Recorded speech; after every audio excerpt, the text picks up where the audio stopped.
So muli po mga kapartner. Magandang hapon ulit. Nandito tayo sa dulo. Ito na yung dulo. Ayan po yung mga saging, oh. So dito sa kabila, ito yung pinaka boundary. Ayan, lagyan na lang alambre dito sa may punong langka. Pababa naman doon sa kabilang ilog. So yung kabila na to, hindi pa natin natitinag to. Bunga ng langka, oh. Namumunga na yung mga langka ngayon. So yan, iba na yan. Diyan yan sa karatig natin. So yan ang boundary namin, yung alambre na yan. So dito na tayo sa dulo. So ito yung sa kabila naman natin. Sa padulo po ito ng farm. So may tanim na rin tayo ng nyug dyan. May mga nyug po dyan, kaya kailangan malinis yan. Nyug, saging. Magka-alternate dyan yung ano. Sa 10 meters na saging, na nyug.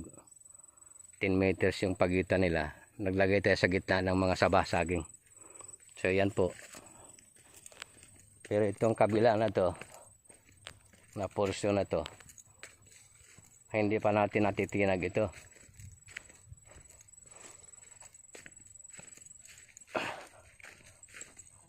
Kasi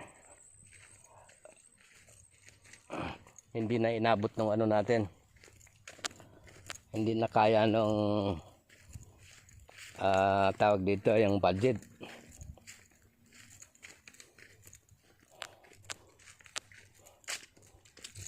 Kaya sabi ko itong kabilang dulo na to, baka magbibinta kami dito.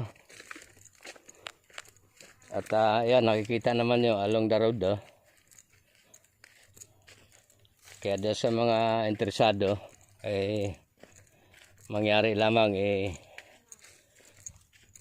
i-add na lang nyo ako dito sa ano ko, or mag-comment kayo dito sa comment section. Pwede nyo ilagay yung ano nyo, yung number nyo,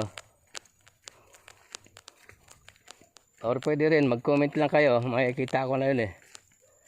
So yan po, along karsada yan. At itong karsada na ito, may ano dito, may plano na ano to, farm to market road. So kung dito kayo sa portion nito, tabing daan. Kung dyan naman kayo sa portion na yan, tabing daan din yung lugar, yung ano nyo, maging pwesto nyo. Ano po ito, nais ko lang malaman nyo, noong 2015 bininta sa amin to, yung dating nakaposisyon. So ang bili namin dito 20 po, 20 pesos per square meter. So, 200,000 po yung isang hektarya.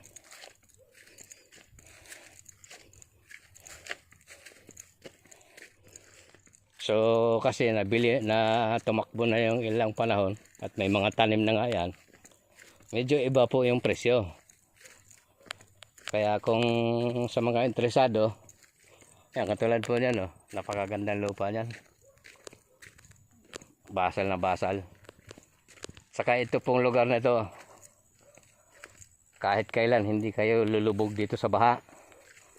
Kaya katulad ng mga taga Metro Manila, taga Bulacan, dahil ano po ito, halos naka-label ito sa ano, sa Shrine Mount Samad. Dito po ito sa part ng Bataan. At kung halimbawa lulubog ito, ay naku po, wala na, bura na sa mapa yung Manila at saka yung mga mababang lugar, Bulacan. Mataas po na lugar ito. Kasi ang problema ngayon dyan sa, lalo na sa Maynila, ay lulubog. Kasi hindi maiwasan yung may mga project sa tabing dagat, nagtatambak sila. Natural, tataas din talaga yung dagat. Yung part po ng Apalit, lulubog yan eh.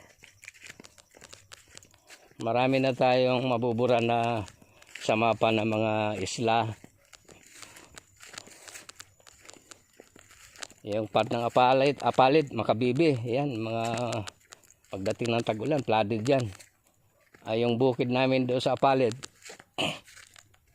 kinain na ng tubig. Dati 3 hektarya yung nabukid. Ayan po. Kung dito kayo makabili sa along the road na to, maganda.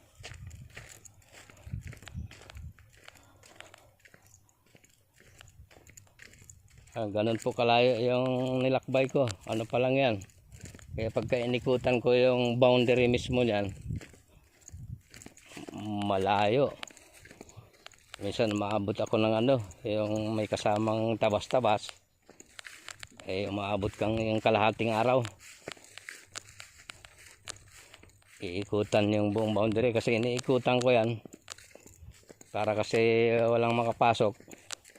Pero yan naman, may mga tanim na boundary yan na mga mahogan eh. Ay, makikita naman yan dyan sa ibang video ko dito.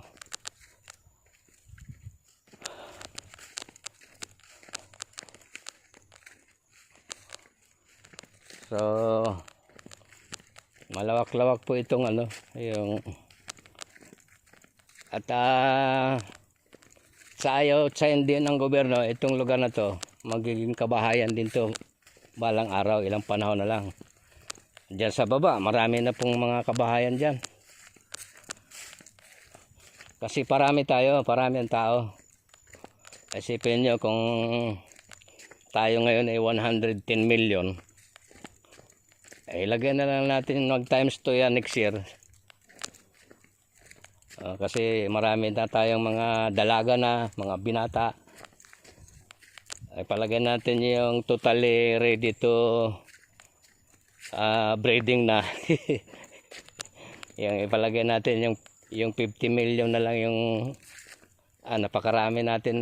Kaya sayang at sa gusto ng gobyerno.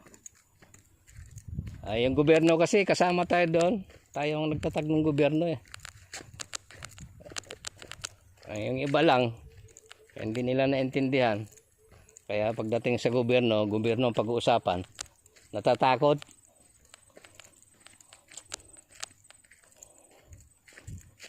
So yan po, yan atin pa yan dito. Kaya along the road talaga, may karsada talaga siya. Walang kalubog-lubog dating ng tag-ulan. Saka hindi po nag-i-erode ang lupa dito, yung mga landslide, wala po dito.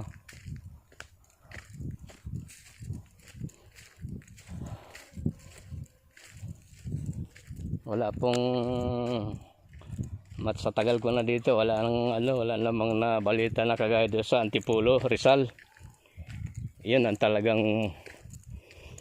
mga guhuin ng mga lupa yung doon. Ito kasing lupa na ganito, ang tigas nito. Yung ibabaw lang ang medyo malambot dito, pero yung ilalim nito na.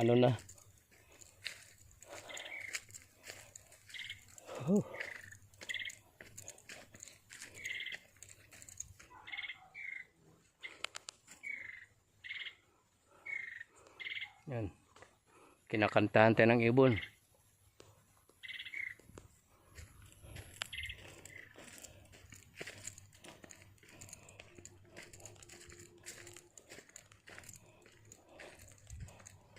So yun po. Talagang medyo pinawisan.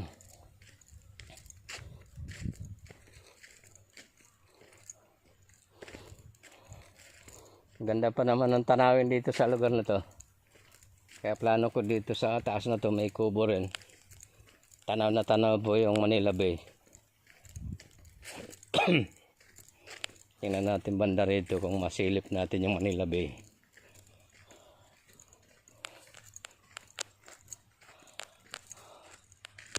Yun po.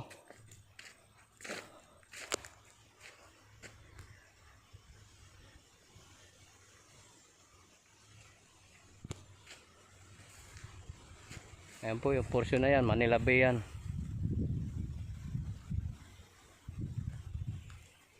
Pag napalinis natin itong lugar na to, yung ibabaw na yan. Saka mahangin na mahangin dyan, ang sarap magpahinga dyan sa tanghali.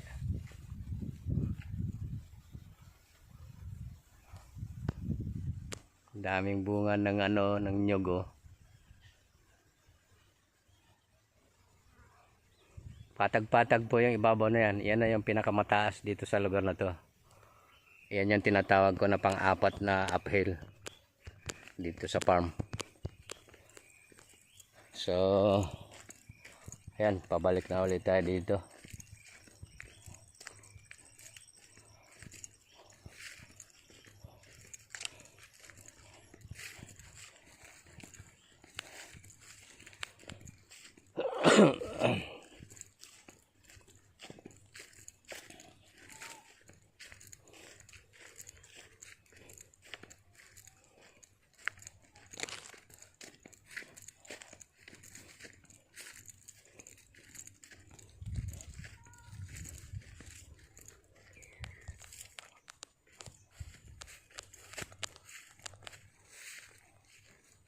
Yan po, magpapabukas tayo dyan itong talagang unti-unti lang talaga yung abante. Ayan yung kasoy na tinanim natin oh. Naka-recover na oh. Yan, buhay na po yan.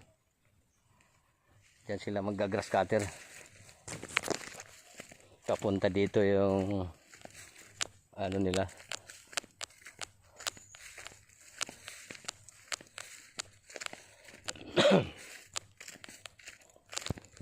Yan mga kaparmer, John,